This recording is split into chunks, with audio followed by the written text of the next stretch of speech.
jelema di Baghdad susah jasa. Tapi rajin jasa maca sholawatna. Poe eta nyana boga anakna genep. Eueuh jang masak, duit teu boga. musyawarah nyana jeung pamajikanana poe eta ka ja urang ieu susah bae geus kieu belah ayeuna mah imah urang jual urang belikeun kanu leuwih handap ti batang ieu sesana urang pake usaha Sebab ieu disuruh jalan. Eueuh nya sakiana teh. Hasil musyawarah alhamdulillah nyana nawarkeun lah kaluarti. keur mejeuna nawarkeun imah ayalah babaturanna ngaranna Sufyan.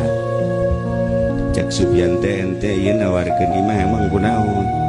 Susah jasanya. Hese jang dahar-dahar kaca anak genep. Maksudna ieu deuk dijual teh ngeuk dibelikeun kanu leuwih sederhana sesana deuk dipake usaha. Geus eta mah urusan maneh ku ari mah poe ieu aya ujang dahar.